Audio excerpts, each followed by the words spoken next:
కర్కాటక రాశి వారికి డిసెంబర్ మాసం 2025 సంవత్సరంలో మాస ఫలితం ఎలాగుంటుందో చెప్తున్నాను, జాగ్రత్తగా వినండి. మీ యొక్క కర్కాటక రాశిలో ప్రస్తుతం అతిచార గురువు ఉన్నాడు కాబట్టి మీరు శ్రేయస్కరంగానే ఉంటారు. అయితే ఇక్కడ ఏమవుతుందనంటే ఏదైనా సహవాసం త్రోవనాశనం. మీరు అద్భుతమైనటువంటి రీతిలో మీ జీవితం సాగుతూ ఉంటుంది.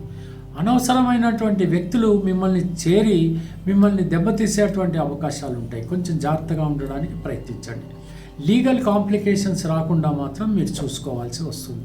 ఒకవేళ ఆల్రెడీ ఏవైనా కోర్టు కేసులు ఉన్నటువంటి పక్షంలో మీరు వెంటనే పూర్తి చేసుకోవటానికి ప్రయత్నించండి. ఆలస్యం అయితే మాత్రం పోస్ట్ పోన్ చేసుకోండి. తెలిసింది కదా, ఈ విషయాన్ని మాత్రం మీరు బాగా గుర్తుపెట్టుకోవాలి. ఇకపోతే విందు వినోదాల్లో కానీ మరి శుభకార్యాల్లో కానీ పాల్గొన్నప్పుడు మాత్రం ఎక్కువ మాట్లాడకండి, తక్కువగా మాట్లాడండి, మర్యాదను పెంచుకోండి. అది చాలా అవసరం మాత్రం మీరు అర్థం చేసుకోవాలి.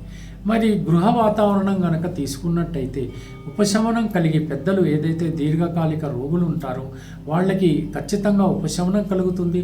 మిమ్మల్ని ఆశీర్వదించేటువంటి పరిస్థితుల్లో ఉంటారు.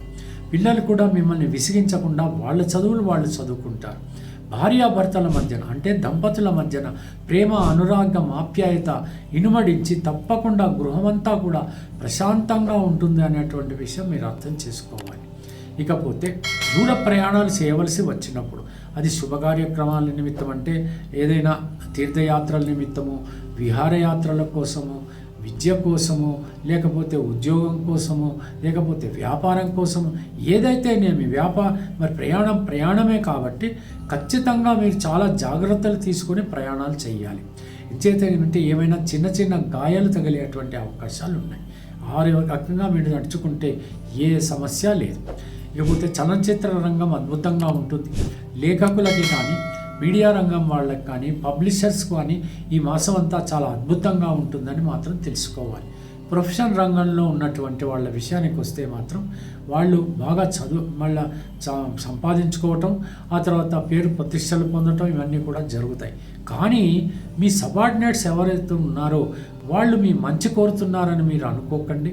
సాధ్యమైనంత వరకు అప్రమత్తంగా ఉండటానికి ప్రయత్నించండి.